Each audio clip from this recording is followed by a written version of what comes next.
नमस्कार, मैं हूं शुभम शंकरधर। आप देख रहे हैं मनी 9। स्वागत है आपका हेलो मनी 9 में। रोजाना आपके साथ होते हैं विपुल सिंह, लेकिन आज विपुल सिंह नहीं है, इसलिए मैं शुभम शंकरधर आपके साथ हूं हेलो मनी 9 लेकर। मेरे साथ आज बेहद खास मेहमान डॉक्टर रवि सिंह हैं, जो शेयर इंडिया से आते हैं, वाइस प्रेसिडेंट हैं, रिसर्च हेड हैं। सर, बहुत स्वागत है आपका।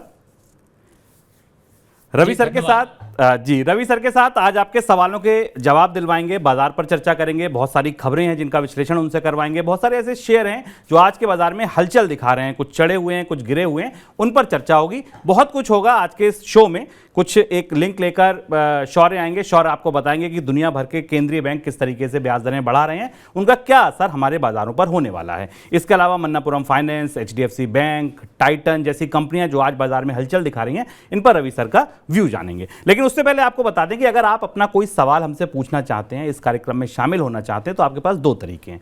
पहला ये कि अगर आप यूट्यूब पर इस प्रोग्राम को लाइव देख रहे हैं तो लाइव कमेंट बॉक्स में अपना सवाल भेज दीजिए। और दूसरी बात यह कि अगर आप रवि सर से मुझसे डायरेक्ट बात करना चाहते हैं तो 9311121874 पर अपना सवाल भेजिए, अपना मोबाइल नंबर भेजिए। हम आपको अपनी टीम से कनेक्ट कराएंगे और आपके तत्काल सवाल रवि सर के पास लेकर जाएंगे और उनसे जवाब लेंगे। तो सबसे पहले देखते हैं बाजार का चेहरा। आज बाजार में क्या हुआ। बाजार दरअसल आज लाल निशान में खुला और सुबह से ही बाजार में आज गिरावट देखने को मिली। 11 बजे के बाद ये गिरावट गहरा गई और इस समय जब 1 बजे हम और आप ये शो कर रहे हैं, रवि सर के साथ ये शो कर रहे हैं, तब 350 पॉइंट से ज़्यादा की गिरावट सेंसेक्स में है और 105 अंकों से ज़्यादा की गिरावट निफ्टी में है। सर, पहला व्यू आपका मैं बाजार पर ही लेना चाहूंगा, इंडेक्स पर ही लेना चाहूंगा। कल 18,200 जब क्रॉस हुआ था तो ये उम्मीद बंधी थी कि एक बड़ा रेजिस्टेंस है, एक बड़ी वादा है, इसको क्रॉस कर लिया है तो बाजार में अब तेजी आगे जारी रहेगी। ये भी थोड़ी उम्मीदें बनी थी, संभावनाएं बनी थी कि जो शॉर्ट्स हैं बाजार में वो अब शायद कवर होने आएंगे और इनकी वजह से बाजार में और तेजी देखने को मिल सकती है, लेकिन ऐसा नहीं हुआ। क्या व्यू है आपका? शुभम जी, आपने बिल्कुल सही कहा। कल लेकिन एक इंपॉर्टेंट दिन था, वो था वीकली एक्सपायरी का। तो कल का जो डेटा होता है उसको जब क्लोजिंग पे एनालिसिस करें तो थोड़ा सा डिफरेंट व्यू निकल कर आता है। मैं आज आपको अगर कंपैरिजन करता हूं तो आपको क्लियर अंदाजा लग जाएगा। और इस समय अगर आप 18,200 की पुट को देखते हैं तो लगभग 80,61,100 का OI खड़ा हुआ है। और उसी के अगेंस्ट में अगर यहाँ पर कॉल का मैं OI देखता हूं तो वो है 1,29,000 12,97,600 6,750। तो ओवरऑल आप समझ सकते हैं कि कॉल चूंकि वहां पर 200 की काफी अच्छी राइटिंग दिख रही है, वाई बहुत तेजी से बढ़ा है, तो वो एक रेजिस्टेंस यहाँ पर निकल कर आ रहा है। अब इसके अगेंस्ट में सपोर्ट देखते हैं तो आपको यहाँ पर जो पुट साइड पे देखते हैं तो आपको 77,40,200 के जो पुट राइटिंग है या वाई खड़ा हुआ है वो देखते हैं तो 18,100 पे। तो शुभम जी, आप अंदाजा लगा पा रहे होंगे कि मार्केट में जो अभी सिचुएशन है उसमें अब 200 जो 18,200 का लेवल है वो एक स्ट्रॉन्ग रेजिस्टेंस की तरह नजर आ रहा है, क्योंकि वहां पर कॉल राइटर बहुत ज्यादा खड़े हैं। दूसरी साइड पे अगर पुट साइड से देखते हैं तो आपको 18,100 से 18,000 और 17,900 तक डिस्ट्रीब्यूशन पुट साइड पे बढ़ा है। इसका मतलब है कि मार्केट में अभी जब तक 200 के ऊपर 2 से 3 दिन तक की क्लोजिंग नहीं आती है तब तक यहां पर अभी मार्केट में बहुत ज्यादा उम्मीद नहीं करनी चाहिए। अब वोलेटिलिटी हाई हो सकती है थोड़ी सी, तो आपको 18,000 से 18,200 के बीच में मार्केट कंसोलिडेट करता हुआ नजर आएगा, लेकिन स्टॉक स्पेसिफिक मूवमेंट यहां पर काफी अग्रेसिव देखने को मिल सकता है। ठीक है, बाजार में ऊपरी स्तर पर आप कहिए तो रवि सर का कहना है कि भाई 18,100, 18,200, 18,300 इन लेवल्स को आप बहुत दिमाग में मत रखिए। आप केवल इतनी बात दिमाग में रखिए कि 18,200 से ऊपर वीकली क्लोजिंग आ जाए, 2-4 दिन बाजार टिक जाए, तब नई रैली बनती दिखेगी और यहां से जो तेजी है वो जारी रहेगी। सर, एक छोटा सवाल और चार्ट्स पे अगर मैं लेना चाहूँ, अगर आपने देखा हो तो एक चैनल बनता दिख रहा है। अगर हम जून की लो को पकड़ें और उसके बाद हम अगर ट्रेंड लाइन खींचने की कोशिश करें तो एक चैनल सा बनता दिख रहा है। इस चैनल में अभी हम ऊपर की तरफ बढ़ रहे हैं, तो आपको लगता है कि ये जो तेजी है ये ठीक है, भले 2 दिन लगे, 4 दिन लगे, 1 हफ्ता लगे, लेकिन ये तेजी कंटिन्यू रहेगी और हमें 19,000, 18,700, 19,000 के लेवल दिख सकते हैं?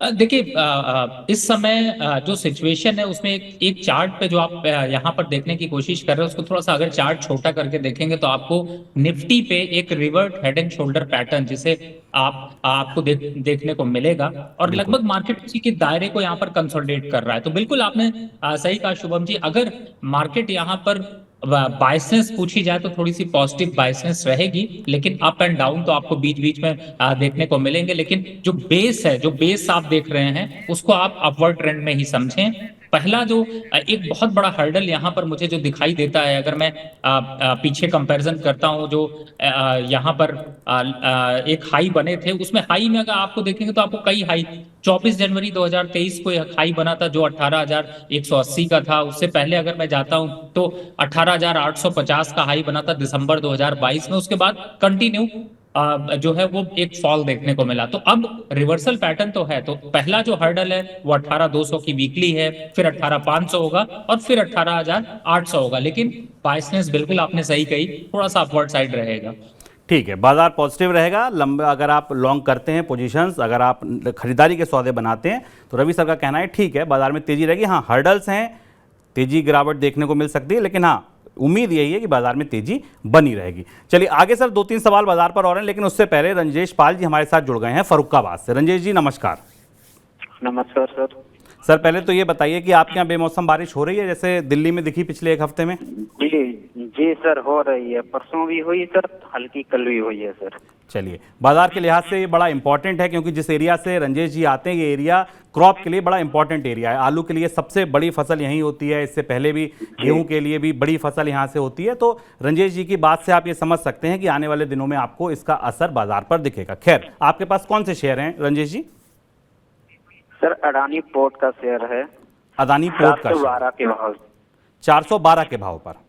नहीं, 712 के भाव। 712 के भाव पर, ठीक है सर। अदानी पोर्ट पर रवि सर, रंजेश जी होल्ड करके चल रहे हैं। अदानी पोर्ट पे उनके पास शेयर हैं, 712 के भाव हैं। अभी करीब 689 का स्तर देखने को मिल रहा है। आज 0.25% की बढ़त है। क्या सलाह होगी आपकी? देखिए, चार्ट पे देखें तो काफी अमाउंट 400 रुपए का बन चुका है और मुझे ऐसा लगता है कि इनके लेवल ज्यादा दूर नहीं है, तो बिल्कुल वेट करना चाहिए। पहला टारगेट आपको 800 रुपए का मिलेगा। अगर 800 रुपए आता है तो एक बार को अपना जो इन्वेस्टमेंट है उसको बाहर निकाल के बाकी प्रॉफिट से कंटिन्यू करिएगा।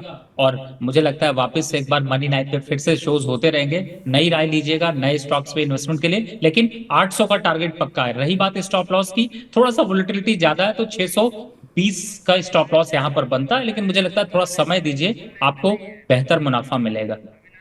ठीक है सर, आपको लगता है कि ये कोई स्टॉप लॉस आप इन्हें सजेस्ट करना चाहेंगे कि भाई ठीक है, अगर आपको नीचे भी वेट करना है, इस लेवल के बाद तो निकल ही जाना, 800 तक बने रहो, उम्मीद है 800 तक पहुंचेगा। लेकिन अगर नीचे ये स्तर दिखने लगे, क्योंकि ये समूह जिससे जुड़ी ये कंपनी है, समूह लगातार चर्चाओं में है, कल सेबी की रिपोर्ट आएगी, सुप्रीम कोर्ट की इंक्वायरी चल रही है, उनकी रिपोर्ट आएगी, बाजार में उथल पुथल बहुत है। तो अगर ये सेफ इन्वेस्टर हैं तो क्या लेवल इनके लिए आप सजेस्ट करेंगे सपोर्ट के तौर पर, जो मजबूत सपोर्ट होगी? अब मैंने शुभम जी बताया इनको 620 का यहाँ पर एक स्टॉप लॉस से मेंटेन करके रखें, क्योंकि रिस्क रिवॉर्ड रेशियो भी बहुत ज्यादा जरूरी है। और बिल्कुल शुभम जी, आपने बहुत गहरी बात कही है। इस समय मैं ज्यादातर लोगों को यही रिकमेंड करता हूं कि जो अदानी ग्रुप के शेयरों में ट्रेड कर रहे हो, जिनको की रोलर कोस्टर राइड का मजा लेना है, आपको प्रॉफिट भी आ सकता है बढ़िया और लॉस भी आपको बढ़िया दिख सकता है, लेकिन रोलर कोस्टर में मजा आपको तभी आता है जब आप थोड़ा पेशेंस रखते हैं। तो वो पूरा का पूरा जो है वो अदानी ग्रुप पे आपको मोमेंटम दिख रहा है। तो मुझे लगता है आपको यहाँ पर हाई वोलेटिलिटी, रिस्क हाई है, रिटर्न भी हाई है, लेकिन मजा वही है कि आप अगर रोलर कोस्टर राइड पे करना चाहते हैं तो डेफिनेटली आपको अदानी ग्रुप की तरफ ध्यान देना चाहिए। ठीक है रंजीत जी, तो सलाह यही है, 620 यहाँ से 70 रुपये नीचे का स्टॉप लॉस है, 800 रुपये तक के टारगेट रवि जी देख रहे हैं जो आपको मिल सकते हैं। 712 पे आपकी खरीद है, ठीक है। अगर एक बार आप निकलना चाहें तो इस लेवल पर, 800 के लेवल पर निकल सकते हैं। और बाजार में उनका ये कहना है कि बहुत उथल पुथल है, कम से कम इस समूह के शेयरों से आप थोड़ा दूरी बनाइए। अगर आपको खरीदना है तो आप कुछ और खरीद सकते हैं, रवि जी की सलाह है। सर रवि सर, एक चीज़ मैं जो मार्केट पे आपसे कहना चाहूँगा, बैंक ऑफ अमेरिका की कल रिपोर्ट आई है। बैंक ऑफ अमेरिका ने ये कहा है कि बाजार में इन लेवल पर मुनाफा वसूली आ सकती है। हम अमेरिकी की बाजार देखें और भारतीय बाजार देखें, अमेरिकी बाजार में लगातार 4 दिन से गिरावट है, डाउ 1000 पॉइंट टूट रहा है, बैंकिंग सेक्टर में वहाँ बड़ी क्राइसिस है। लेकिन उसके विपरीत अगर आप देखिए तो भारतीय बाजार अलग ही दिशा में चल रहे हैं। क्या आपको लगता है मुनाफा वसूली की जो बात की, हालांकि बड़ी मुनाफा वसूली की बात नहीं, 1% तक टूट सकता है निफ्टी, वो तो किसी भी दिन टूट जाता है। क्या लगता है आपको कितनी गंभीरता से ये रिपोर्ट ली जाए और कहना क्या चाह रही है ये रिपोर्ट?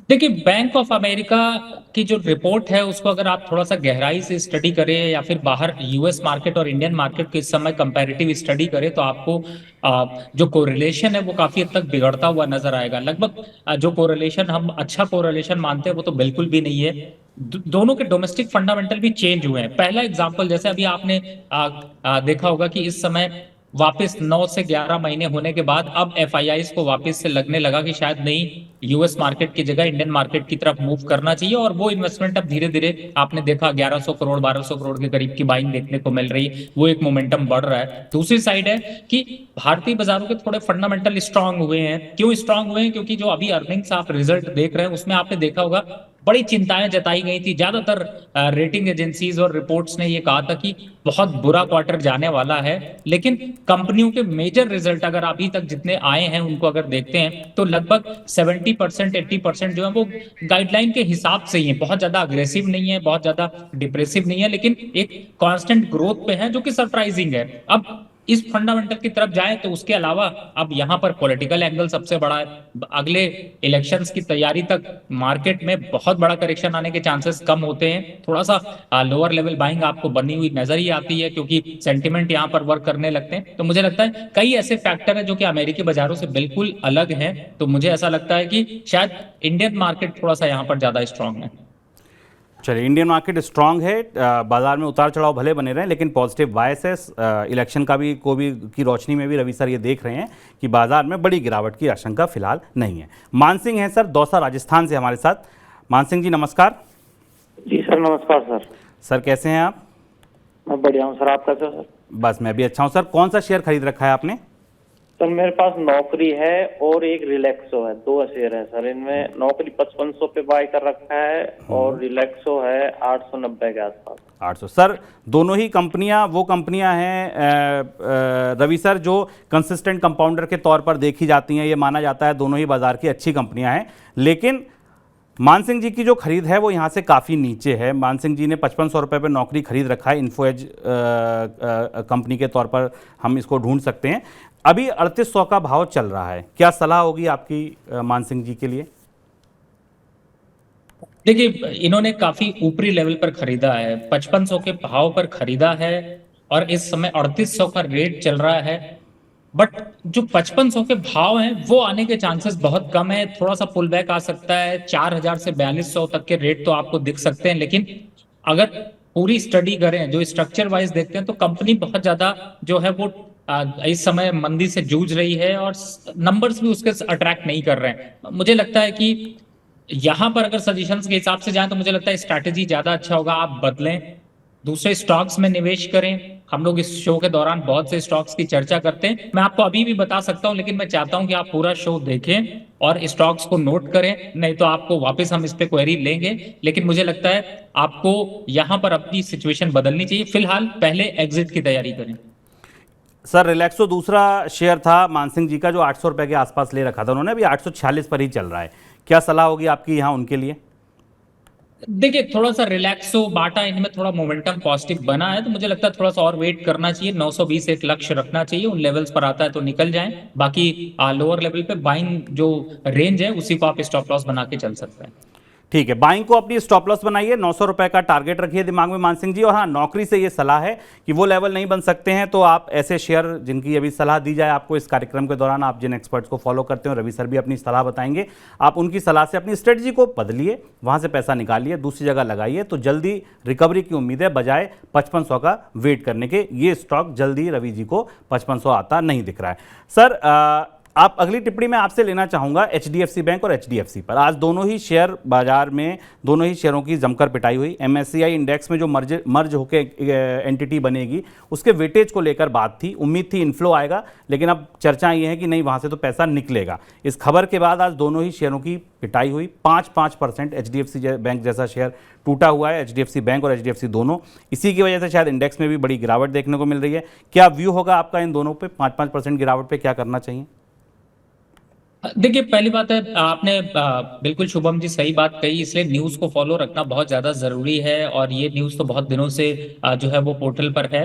मुझे ऐसा लगता है थोड़ा सा वेट एंड वॉच की पॉलिसी रखनी चाहिए, क्योंकि एचडीएफसी बैंक की अगर बात करें तो मुझे ऐसा लगता है जो 1637 के लेवल आज 5% डाउन है, ये अभी थोड़ा सा और गिर सकते हैं, 1520 और 1550 तक के लेवल आ सकते हैं। तो इन लेवल्स तक आने से पहले अभी फिलहाल तो स्ट्रैटेजी यहाँ पर चेंज नहीं करनी चाहिए। अगर लॉन्ग टर्म निवेश है तो ये थोड़ी वोलेटिलिटी का बहुत ज्यादा इम्पैक्ट नहीं होगा, तो थोड़ा सा वेट एंड वॉच की पॉलिसी रख सकते हैं। दूसरा, एचडीएफसी की भी बात करें तो उसके भी यहाँ पर स्ट्रांग फंडामेंटल है। हाँ, जरूर है कि इस न्यूज का इम्पैक्ट है, आपको लेवल्स में बता देता हूँ, वो लेवल्स अभी तक आपको देखने को मिल सकते हैं। तो इस समय 2720 का चल रहा है और 2550 से 2600 के बीच के लेवल्स अभी दिख सकते हैं। तो लॉन्ग टर्म इन्वेस्टर को चिंता करने की जरूरत नहीं है, लेकिन अगर किसी ने मोमेंट्री लिया है तो आज की क्लोजिंग को देखते हुए मुझे लगता है अगर 2720 के पास यहाँ पर खड़ा रहता है तो आपको एक बार एग्जिट होना चाहिए। दोनों ही शेयरों में रवि सर का कहना है लंबी अवधि के लिए अगर आप होल्ड करे बैठे हैं निश्चिंत रहिए, बाजार में उतार चढ़ाव 2-4 दिन का है, लंबी अवधि में आपको अच्छे मुनाफे देकर जाएगा। लेकिन हाँ, अगर आपको एंट्री होना है तो यहाँ से 100-150 रुपये नीचे आपको धीरे धीरे बाइंग करनी चाहिए। मोमेंट्री पकड़ रखा है तो भाई भाव मिले तब निकलिए। सर, एफआईआईज का आपने जिक्र किया था, अभी मेरे इससे पहले वाले सवाल में हम एफआईआईज पे जिक्र कर रहे थे, आपने कहा था वो 11-12 हज़ार करोड़ की बाइंग लेकर आए हैं, और क्या लगता है आपको ये बाइंग कब तक कंटिन्यू रह सकती है? अभी जिन सेक्टर स्पेसिफिक बाइंग देखने को मिल रही है वो दिख रही है फाइनेंशियल में, वो दिख रही है ऑटो एंसिलरी में, क्या आपको लगता है ये एफआईआईज की जो बाइंग है 3 महीने बाद 4 महीने बाद जो लौटी है ये टिकेगी 1-2-3 महीने, या फिर आपको लगता है नहीं ये बस 1-2 महीने की बात है और ये फिर वापस चले जाएंगे? देखिए शुभम जी, एफआईआईज ने अभी तक इतना सेलिंग कर रखा है कि उनके पास अब मुझे ऐसा लगता है कि बहुत ज्यादा ऑप्शन बचा नहीं है, इसलिए अब यहाँ पर सेलिंग के चांसेस बहुत कम है। उसका एक दो बहुत मेजर रीजन जो मैं आपसे यहाँ पर डिस्कस करना चाहूंगा। पहला तो देखिए, सबसे बड़ी बात है कि इस समय जिस हिसाब से इंटरेस्ट रेट को लेकर के या यूरोजोन और यूएस में जो चिंताएं हैं, वो बॉन्ड मार्केट में जितनी खलबली मचनी थी और जो बॉन्ड मार्केट का वो था वो खत्म होता हुआ नजर आ रहा है, क्योंकि बहुत ज्यादा जो है वो ओवर सिचुएशन हो गई है। तो मुझे ऐसा लगता है कि अब जो बाहर का पैसा बॉन्ड में इन्वेस्टमेंट के लिए गया था वो वहां से थोड़ा निकलेगा, या फिर ये कहें कि बढ़ेगा नहीं। तो पैसा तो आ ही रहा है कंटिन्यू, तो वो कहाँ जाएगा? आपके पास अगर यहाँ पर ऑप्शन देखते हैं तो भारतीय बाजारों का अगर मैं कंपेरिजन करता हूं तो एक यहाँ पर जो रिलेशन मुझे नजर आ रहा है वो ये आ रहा है कि इस समय भारतीय बाजारों में कई सेक्टर्स और कई स्टॉक्स, मतलब अब अगर आप कंपैरिजन करें, इंडेक्स जरूर बढ़ा है लेकिन लगभग अभी भी 65% स्टॉक्स अपने हाई से 30 से 40% करेक्शन पे हैं। कई लार्ज कैप में, मिड कैप में और बुरा हाल है। तो मुझे लगता है कि वो अट्रैक्शन एफआईआईज देख रहे हैं और इसी वजह से अब मुझे लगता है बाइंग एफआईआईज बिल्कुल कंटिन्यू रखेंगे। थोड़ी बहुत कमी हो सकती है, लेकिन मुझे लगता है कि ये महीना, ये जो अब दौर है, ये अभी 6 महीने तक आगे एफआईआईज की बाइंग का चलता रहेगा। रवि सर, आपसे बहुत सारे लोग सवाल पूछना चाहते हैं, मैं फटाफट आपसे एक एक करके रैपिड फायर की तरह सवाल लूंगा और आप राय दीजिए। राजीव महेश्वरी जी हैं, कह रहे हैं केपीआईटी टेक में फ्रेश बाइंग का मौका है, करें नहीं करें, रुकें, क्या करें? केपीआईटी का स्टॉक अभी 884 रुपए के आसपास ट्रेड कर रहा है। देखिए, वैसे तो काफी ज्यादा मोमेंटम यहाँ पर दे चुका है, लेकिन मैं कहूंगा कि थोड़ा सा इंतजार कर लें। 820 का अट्रैक्शन लेवल है जिसपे कि आप वापस से बाय की पोजीशन बना सकते हैं। अगर आपके पास बाय पोजीशन है तो एक बार 950 के आसपास तक के लेवल आते हैं तो एग्जिट कर लीजिए, क्योंकि प्रॉफिट बुक करना भी स्टॉक में बहुत ज्यादा जरूरी है। 2 से 3 लाख रुपए इन्वेस्ट करना चाहते हैं अमित जी, उनकी शर्त यह है कि डिविडेंड पेइंग स्टॉक में पैसा लगाऊंगा, सजेस्ट करें रवि सर कि कहां पैसा लगाऊं? देखिए, वैसे तो आपके स्पेशल डिविडेंड के कई प्रोग्राम होते हैं, तो मैं कहूंगा कि एक बार आप वीडियो जरूर शेयर कर दीजिए लिंक में, जिससे कि लोग उसको फॉलो करें। और आज भी वही डिविडेंड पेइंग स्टॉक्स हैं, लेकिन खास बात ये रही कि वो डिविडेंड पेइंग स्टॉक्स भी अब तक 15% से ज्यादा की रैली दिखा चुके हैं। तो डिविडेंड का मजा और रैली का मजा, 3 स्टॉक्स के नाम ले लेता हूं, लेकिन पूरा डिटेल नहीं बताऊंगा क्योंकि आपको वीडियो में जाके देखना पड़ेगा। वेदांता, कोल इंडिया, आरईसी, आईओसी, ये 4 स्टॉक्स मैंने, हालांकि 3 बोले थे, 4 ले लिए। आप इन पे इन्वेस्टमेंट की राय देख सकते हैं। 10% से ऊपर डिविडेंड यील्ड है, लेकिन पूरा डिटेल वीडियो आपके जो मनी 9 की आपकी ऐप है उसमें जाके देखिए। गौरव जी जो इस प्रोग्राम के प्रोड्यूसर है, मैं उनसे कहना चाहूँगा रवि जी की बात मानिए। डिविडेंड स्टॉक पर हमने जो भी पूरा प्रोग्राम किया है, आप इसका लिंक डिस्क्रिप्शन बॉक्स में डाल दीजिए और अमित जी को बता दीजिए कि आप वहाँ पे और स्टॉक ले सकते हैं। लेकिन हाँ, हैंडी स्टॉक आपको अभी तत्काल बता दिए गए। आरईसी में जाइए, कोल इंडिया में जाइए, वेदांता में जाइए। ये स्टॉक ऐसे स्टॉक हैं कि जिन पे आप अपना पैसा लगा सकते हैं। सर, दीपक सिंह का एक सवाल आया है, कह रहे हैं लॉन्ग टर्म के लिए कुछ स्टॉक सजेस्ट कर दीजिए। नजरिया नहीं लिखा, लेकिन लॉन्ग टर्म कह रहे हैं, तो मैं मान के चल रहा हूँ 3 से 5 साल तो कम से कम रखेंगे। देखिए, फिलहाल तो अभी हमने वैसे 4 स्टॉक्स का तो नाम ले ही लिया जो कि डिविडेंड पेइंग स्टॉक्स है, आप इनको फोकस कर सकते हैं। अब दूसरी तरफ अगर लॉन्ग टर्म के हिसाब से देखते हैं तो मैं 4 स्टॉक्स के अलावा मैं कहूंगा अगर आप लॉन्ग टर्म पोर्टफोलियो बना रहे हैं तो 10 स्टॉक मिनिमम आप अपने पोर्टफोलियो में रखें। और 3 लाख रुपए लगा रहे हैं तो बहुत सिंपल है, 10 स्टॉक डिवाइडेड बाय 3 लाख यानी 3,000 रुपए आप पर स्टॉक्स में आप निवेश कर सकते हैं, जिससे कि आपको एक बेहतर स्ट्रैटेजी बन सके। जो आगे के 6 स्टॉक्स है उनमें मैं नाम ले लेता हूं। पहला स्टॉक है जेके टायर, दूसरा स्टॉक है टीवीएस मोटर, तीसरा स्टॉक है मारुति और चौथा स्टॉक यहां पर जाते हैं तो टाटा मोटर और 5वां स्टॉक यहां पर देखते हैं तो आईटीसी और छठा स्टॉक यहां पर इंडियन होटल। यानी कि ये जो 4 स्टॉक्स और बस बाकी 6 स्टॉक्स मैंने नाम लिए, आप इनको अपने पोर्टफोलियो में शामिल कर लीजिए, आपको बेहतर मुनाफा मिल पाएगा। रवि सर, 6 स्टॉक्स में से 4 स्टॉक ऑटो या ऑटो एंसिलरीज है, कोई खास वजह? बड़ा आप बुलिश हैं ऑटो सेक्टर पे, ऑटो एंसिलरी सेक्टर पे? बिल्कुल शुभम जी, मैं उम्मीद कर रहा था, आप बहुत चालाक हैं क्योंकि आप मतलब मुझे छोड़ते नहीं है, वो फंडामेंटल भी जानना चाहते हैं। देखिए, इस समय सबसे बढ़िया है कि जो लाइफ लाइन चल रही है ना उसको जरूर देखना चाहिए। इस समय मार्केट में जाकर एक बार देखिए ऑटो सेक्टर की ग्रोथ, ऑटो सेक्टर की बुकिंग और खास तौर से जिस हिसाब से ऑटो सेक्टर आगे ग्रो करेगा, चाहे वो ईवी को लेकर के हो, नॉर्मल पेट्रोल गाड़ियां हो, वेटिंग इस समय जिस तरीके से है, ये साफ साफ ग्रोथ यहाँ पे 15% तो सीधा सीधा ग्रोथ आपको मिलेगी एक साल में। तो मुझे लगता है कि यहाँ पर जिस हिसाब से अभी इन्वेंट्री डेवलप हो रही है प्लस पॉजिटिव नंबर्स आ रहे हैं, कंपनियां अच्छा परफॉर्म कर रही हैं, उसको लेकर के मैंने लिया।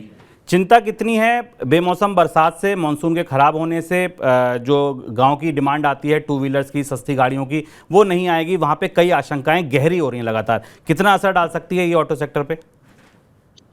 देखिए, ये जो इस समय बेमौसम बरसात आती है, इसमें मैं भी कंपैरेटिव स्टडी करता हूँ। गेहूं को बहुत बड़ा नुकसान यहाँ पर अभी देखने को मिला है, खासतौर से आपने आलू की बात की थी, उसको भी यहाँ पर नुकसान देखने को मिला है। लेकिन मुझे ऐसा लगता है कि चूंकि इस समय इन्फ्लेशन को देखते हुए प्राइसेस जो है वो गेहूं के आगे आने वाले टाइम पे और बढ़ सकते हैं, तो किसान भाई बहनों को उसका फायदा मिलेगा। मुझे ऐसा लगता है कि थोड़ा इम्पैक्ट पड़ेगा, लेकिन ये टेम्परेरी है। अगर ये कंटिन्यू 1 हफ्ते तक बारिश होती रही तो ज्यादा इम्पैक्ट पड़ेगा, अदरवाइज वो निकल रही है।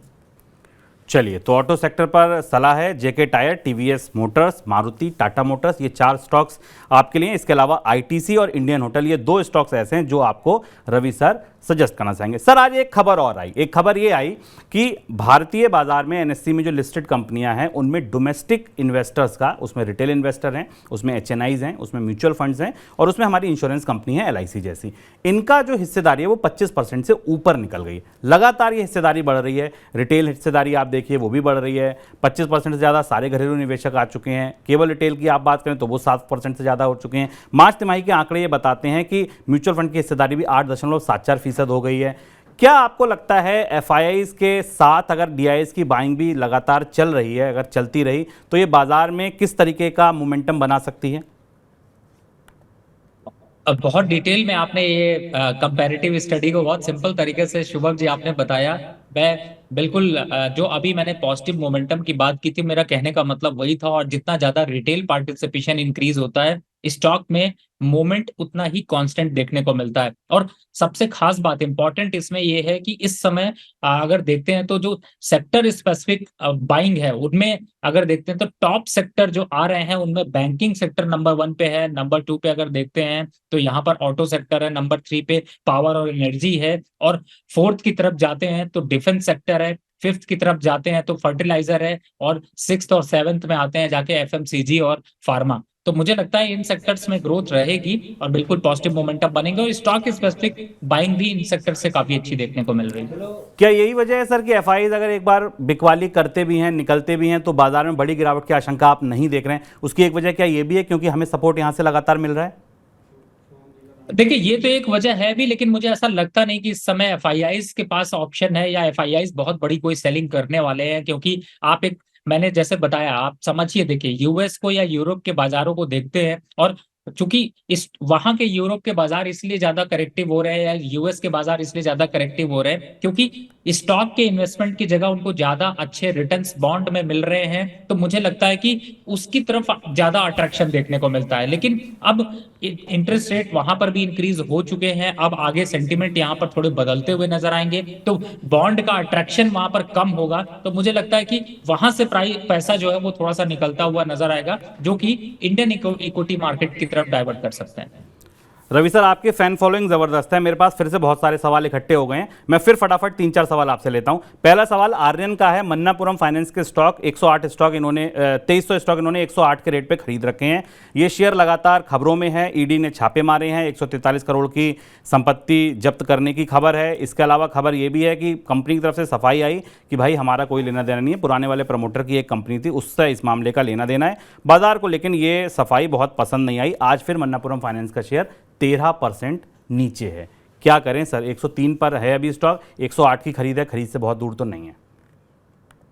सर इस समय मैं एक स्ट्रैटेजी बता सकता हूँ, खासतौर से मणिपुरम वाले लोगों को, आप लोग अपना पैसा मणिपुरम से एक बार को प्रॉफिट जो लॉस हो रहा है उसको एक बार एग्जिट कर लीजिए इमीडिएट बेसिस पे। और आपको यहाँ पर 3 स्टॉक सजेस्ट करता हूँ। पहला स्टॉक है भेल, BHEL, आप इसको एक बार देख सकते हैं, 81 रुपए के पास ये स्टॉक चल रहा है। दूसरा स्टॉक है IOC, यहाँ पर इस समय वो भी 82 रुपीज के पास चल रहा है। और तीसरा स्टॉक है L&T फाइनेंस। अगर सेम सेगमेंट में रहना है तो L&T फाइनेंस पे स्विच कर जाइए, 95 रुपीज का चल रहा है। और ये स्टॉक कंपैरेटिव मनापुरम, देखिए मुझे नहीं पता कि मनापुरम का क्या होगा, कहां जाएगा, कितना ईडी उसको परेशान करेगा, लेकिन पैसा मेरा लगा है तो मैं स्ट्रेटेजी चेंज कर लूंगा। जब वापस सेटल डाउन हो जाएगा फिर से निवेश कर लेंगे, प्रमोटर बनने की जरूरत ही नहीं है। तो ऐसे सिचुएशन में स्ट्रेटेजिक निवेश करिए जिससे कि आपका पैसा बचे, बढ़े, घटे नहीं। शौर्य मेरे साथ जुड़ गए हैं, शौर्य के पास चलेंगे, लेकिन उससे पहले रवि सर से 2 छोटे-छोटे सवाल सर जल्दी जल्दी जवाब चाहूंगा। केवल ये सलाह आपकी मन्नापुरम फाइनेंस के लिए या इस सेगमेंट में जुड़ी और कंपनियां हैं, चाहे वो टाइटन हो, चाहे वो मुथूट फाइनेंस हो, चाहे टाइटन तो नहीं, टाइटन तो ज्वेलरी में आ जाती है, लेकिन हाँ मुथूट फाइनेंस हो, रेपको होम्स हो, आपको क्या लगता है ये सलाह सभी इन कंपनीज के लिए? क्यों गोल्ड की प्राइस की रोशनी में भी पूछना चाहूंगा, कल हमने ऑल टाइम हाई छुआ है 62,000 का। बिल्कुल, मुझे ऐसा लगता है इनमें अगर निवेश है तो प्रॉफिट बुकिंग जरूर कर लीजिए। एटलीस्ट अपनी कॉस्ट जो आपने पैसा इन्वेस्ट किया उसको तो जरूर बाहर निकाल लीजिए, बाकी प्रॉफिट जो आ रहा है उससे रन होने दीजिए। अभिषेक का एक सवाल और सर, न्यूक्लियस सॉफ्टवेयर उनका वो है, स्टॉक है जिसपे उन्होंने खरीदारी कर रखी है, क्या आप सलाह देंगे? न्यूक्लियस सॉफ्टवेयर एक्सपोर्ट कंपनी है, 617 रुपए पे फिलहाल ट्रेड कर रही है। देखिए थोड़े से जो यहाँ पर न्यूक्लियस सॉफ्टवेयर को देखते हैं तो थोड़ा सा प्रॉफिट बुकिंग और बढ़ सकती है, और मुझे ऐसा लगता है अभी थोड़ा सा IT सेक्टर को यहाँ पर थोड़ा पेन और देखना पड़ सकता है। हालांकि नंबर्स स्टेबल जरूर रहे हैं, लेकिन अभी यहाँ पर एक करेक्शन का मोड दिखाई दे रहा है, तो फ्रेश बाय तो बिल्कुल करने की राय नहीं दूंगा। रही बात यहाँ पर कि आपको अगर यहाँ पे एग्जिट होना है तो आप एक बार 580 की क्लोजिंग स्टॉप लॉस डाल लीजिए, उसके नीचे जाता है तो एग्जिट करिए, नहीं तो होल्ड करके रखिए। पारुल चावला कह रहे हैं, थैंक यू रवि सर, आपकी कॉल बहुत ही शानदार होती है। सर आपके लिए बधाइयां आ रही हैं, शानदार कॉल अभी लेंगे रवि सर की, आगे भी लेंगे, आप लोग हमारे साथ बने रहिए। लेकिन उससे पहले चलते हैं शौर्य के पास। शौर्य, कुछ नया लेकर आए हैं, दुनिया भर के केंद्रीय बैंक इस समय क्या कर रहे हैं, ब्याज दरें क्यों बढ़ रही हैं, उसका क्या असर भारतीय बाजार पर हो सकता है? शौर्य, ओवर टू यू। जी देखिए, अगर आप देखें दुनिया भर के जो डेवलप्ड इकोनॉमीज हैं उनके सेंट्रल बैंक ने अभी एग्रेसिव रुख अपना रखा है। अब फेड ने, ECB ने अपने इंटरेस्ट रेट बढ़ाए हैं, और अभी 11 मई को जो बैंक ऑफ इंग्लैंड की मीटिंग है उसमें भी यही उम्मीद है कि इंटरेस्ट रेट को बढ़ाया जाएगा। हाँ, ये अलग बात है कि तीनों कंट्रीज में जो डेवलप्ड है कुछ अपने अपनी दिक्कतें हैं। लाइक इंग्लैंड में सबसे ज़्यादा दिक्कतें हैं, जो भी तरह की प्रॉब्लम है इंग्लैंड में है। US में वर्कर शॉर्टेज को लेकर प्रॉब्लम है, और यूरोप में देखें वर्कर शॉर्टेज थोड़ी कम है, लेकिन एनर्जी क्राइसिस की बनी हुई थी। लेकिन जो तीनों कंपनी जो डेवलप्ड देशों में कॉमन ट्रेंड निकल के आ रहा है वो ये है कि जो सारे देश हैं वहाँ की इकोनॉमी अपने पोटेंशियल के क्लोज है, यानी जितना प्रोड्यूस कर सकते थे वो मैक्सिमम लेवल पे उसके बहुत क्लोज है। और अभी जो अनएम्प्लॉयमेंट है सारे देशों में वो अभी भी जितना प्री पेंडेमिक लेवल था उससे तो नीचे है या उसके पास बना हुआ है, लेकिन इन्फ्लेशन बढ़ गया है। तो अभी वहाँ के सेंट्रल बैंकों को ये है कि अगर अभी इकोनॉमी थोड़ी डाउन भी जाए लेकिन उतने में इन्फ्लेशन कंट्रोल में आ जाए, और जो वर्कर्स की जो इन्फ्लेशन की एक्सपेक्टेशंस है वो हद से बाहर ना निकले, तो फिर इन्फ्लेशन आगे आने वाले समय में ज़्यादा नहीं बढ़ेगा। तो इसकी वजह से जो है उनका फोकस है अभी इकोनॉमी, क्योंकि ये नहीं कह सकते इकोनॉमी अगर नीचे गिर रही है तो वो खराब हो रही है, वो कहेंगे इकोनॉमी बहुत हीटेड है, थोड़ी कूल डाउन होकर स्टेबल बन रही है। बिल्कुल। तो अभी फिलहाल ये जो रुख है, शौर्य का ये कहना है कि ये वृद्धि जारी रखी जा सकती है आने वाले दिनों में भी, और ब्याज दरें क्योंकि वहाँ बढ़ रही हैं, तो ये उम्मीद रवि सर हम कर सकते हैं कि आरबीआई भी अपनी अगली मॉनेटरी पॉलिसी में ब्याज दरों में अपसाइड लेगा, और जो उसने अभी रुख अपनाया था पॉज का, उससे यू टर्न लेगा। फिलहाल तो अभी ऐसी चिंताएं मुझे नहीं नजर आती, और मुझे लगता है आरबीआई के पास अभी स्कोप काफी ज्यादा है, लेकिन अभी इंटरेस्ट रेट यहाँ पर अब आगे इंक्रीज होने के लिए शायद इस बार अभी आरबीआई पॉलिसी में थोड़ा सा मुश्किल है। अगले वीक का अगले पॉलिसी का यहाँ पर इंतजार करना चाहिए, अगली मीटिंग के लिए वेट करना चाहिए। चलिए, तो आरबीआई अगली मीटिंग के लिए वेट करने की सलाह दे रहे हैं रवि सर। शौर्य, आपका बहुत बहुत शुक्रिया। सर, हम कार्यक्रम के अंतिम क्षणों में हैं, मैं अगला कोई सवाल लूं उससे पहले मैं आपसे जानना चाहूंगा कि आपकी कोई टॉप पिक्स अगर आप देना चाहें, जो आपको लगता हो कि आप दे चुका मैं, उनमें से आप किसी को रेखांकित करना चाहें कि भाई अब तक जितनी दी उनमें से ये 5 टॉप हैं, वो बता दीजिए। देखिए, हमने यहाँ पर जेके टायर, अपोलो टायर की बात की, तो आप इन दोनों में से कोई भी एक स्टॉक ले सकते हैं। एक स्टॉक जिसको हमने चर्चा नहीं की फार्मा सेक्टर से, वो है ज्योति लैब। मुझे लगता है कि 220 के लक्ष्य आपको ज्योति लैब बहुत आसानी से दिखा सकता है। बाकी और स्टॉक्स की बात करें तो उसमें आपने मारुति की चर्चा कर ली है, तो मुझे लगता है कि मारुति यहाँ पर अच्छा मोमेंटम दिखा सकता है। टाटा पावर में वापस से मोमेंटम अभी पॉजिटिव रहेगा, 500 तक के लक्ष्य दिखा सकता है, तो आप इन स्टॉक्स पे अभी फोकस कर सकते हैं। पावर सेक्टर पे सर आपका व्यू क्या है? टाटा पावर हालांकि आपने जिक्र किया, पावर सेक्टर पे व्यू क्या है? खबरें आ रही हैं कि पावर प्लांट की स्थिति पहले से बेहतर है, कोयला पहुंचा है वहां। हालांकि एक खबर नेगेटिव ये आई थी पिछले हफ्ते, अगर कंज्यूमर साइड से देखी, कंपनी साइड से तो आपको पॉजिटिव लग सकता है कि जो लागत है बिजली बनाने की वो 40 पैसे बढ़ गई है। जो सरकार ने नया रेल रूट लेकर आए थे, उसके बाद 40 पैसे कॉस्ट बढ़ गई है बिजली बनाने की। क्या असर पड़ता देख रहे हैं आप? किन कंपनियों पर असर पड़ता देख रहे हैं, और पावर सेक्टर पर आपका व्यू क्या बनता दिख रहा है? देखिए, टाटा पावर मैंने इससे पहले रिकमेंडेशन पे दिया है और ये कहा है कि 190 के स्टॉप लॉस से इसको बाय करके चलना चाहिए। हालांकि ये रिकमेंडेशन मैंने 197-96 के पास दिया था, उसके बाद 205 रुपए का हाई बना। मुझे लगता है कि अगर 6-8 महीने से साल भर का व्यू है तो 235 तक के लक्ष्य आपको देखने को मिल सकते हैं। तो मुझे लगता है कि पावर एक ऐसा सेक्टर है जो थोड़ा सा स्टेबल रहेगा, लेकिन आपको निवेश पे रिटर्न्स जरूर मिल सकता है। चलिए सर, रवि सर, फटाफट 2-3 सवाल और ले लेता हूं जिससे कि आज हमारे नया रिकॉर्ड स्थापित हो जाए स्टॉक लेने का। दौलत एल्गोटेक कंपनी है, दौलत एल्गोटेक। ये वीरेंद्र शाह जी ने सवाल पूछा है कि रवि सर, दौलत एग्रोटेक और स्टैंडर्ड इंडस्ट्री पर अपनी राय दें, 3 से 4 साल के लिए निवेश के लिए लेवल दीजिए प्लीज। ये सवाल आया है सर। देखिए, दौलत एग्रोटेक इस समय चल रहा है 49 रुपए पे, थोड़ा करेक्टिव मोड में 45 रुपए तक का आ सकता है। तो मैं यही कहूंगा कि अभी फिलहाल इस स्टॉक में अगर बने हैं तो एक बार को 45 रुपए का लक्ष्य आ सकता है। रिस्क रिवॉर्ड रेशियो फेवर नहीं कर रहा है, अगर आपको बने रहना है तो 45 की तैयारी कर लीजिए, नहीं तो आप एग्जिट हो सकते हैं। दूसरा स्टॉक कौन सा था? मैं मिस कर गया। स्टैंडर्ड इंडस्ट्रीज लिमिटेड सर 29 रुपए 90 पैसे पे फिलहाल काम कर रहा है। 41 रुपए का इसका 52 वीक का हाई दिखा रहा है। स्टॉक में मुझे लगता है कि वॉल्यूम आप चेक कर सकते हैं, बहुत ज़्यादा मुझे नहीं लगता कि बहुत ज़्यादा वॉल्यूम के साथ ट्रेड करने वाला काउंटर है। लंबे समय से ये दिखा रहा है कि 30 रुपए इसका एक ऐसा लेवल है जिस पे ये लंबे समय से, अगर आप जुलाई 2022 से मैं चार्ट देख रहा हूँ तो 2 ही 3 मौके ऐसे आए हैं जब ये 30 रुपए के लेवल को क्रॉस करके ऊपर टिक पाया है। बाकी ये नीचे ही है। 30 रुपए का जो लेवल है इसके लिए बड़ा इंपॉर्टेंट है सर। शुभम जी, बिल्कुल आपने सही कहा। फिलहाल तो ऊपर साइड में 32 का एक रेजिस्टेंस भी यहाँ पर बनेगा अगर पूरे चार्ट को देखा जाए, लेकिन मुझे लगता है कि 25 का भाव जल्दी दिखा सकता है। वेल्सपन इंडिया, संदीप उपाध्याय। वेल्सपन इंडिया पे सवाल पूछ रहे हैं संदीप उपाध्याय जी। वेल्सपन इंडिया पे सर मुझे क्या करना चाहिए? 1 साल का इनका व्यू है। 95 रुपये 49 पैसे पर ये काउंटर अभी ट्रेड कर रहा है। 104 रुपये का हाई है, अपने 52 वीक हाई से बहुत दूर नहीं है सर। क्या सलाह रहेगी आपकी? देखिए, वेल्सपन इंडिया है या फिर आप ग्लेनमार्क फार्मा है, दोनों पे अगर आप पोजीशन देख रहे हैं तो मैं कहूंगा कि बिल्कुल बने रहिए। 90 रुपए का स्टॉप लॉस डाल लीजिए, वापस से 105-108 तक के लेवल दिख सकते हैं। सर, वेल्सपन पे मैं देख रहा था, अभी चार्ट देख रहा हूँ, तेज रैली इसमें दिखी है। अगर आप देखें अप्रैल से इसमें जो रैली शुरू हुई है 60 रुपए के आसपास से, और अब 100 रुपए के आसपास ये काउंटर पहुंचता दिखा, अभी 95 रुपए पर ट्रेड कर रहा है। ये रैली आगे भी आपको लगता है स्ट्रेच होती दिखेगी 52 वीक हाई पे, क्योंकि ये काउंटर ट्रेड करता है, बोलते हैं कि देयर इज नो सीलिंग? नहीं सर, इस पे अगर मैं कहूंगा तो आप एक बार को फंडामेंटल नंबर्स देखें। कंपनी ने बहुत वॉलेटिलिटी देखी, लेकिन अभी जो लास्ट क्वार्टर के नंबर दिखाए बहुत बढ़िया दिखाए। 195% की पैट ग्रोथ, 80% का एबिटा ग्रोथ, 125 करोड़ का प्रॉफिट दिखाया है, जहां पे कंपनी 8 करोड़ और 42 करोड़ का प्रॉफिट दिखा रही थी, ये उसी की रैली का है। तो मुझे लगता है कि नंबर्स स्टेबल है, डिमांड अच्छी खासी है और यहाँ पर अपवर्ड ट्रेंड में है, तो बिल्कुल अपवर्ड ट्रेंड का फायदा उठाना चाहिए। रवि सर, बहुत बहुत शुक्रिया आपका तमाम सवालों के जवाब देने के लिए, तमाम सेक्टर, तमाम स्टॉक्स पर अपनी राय रखने के लिए और अपनी टॉपिक्स बताने के लिए। कोई डिस्क्लेमर आपका चलते चलते?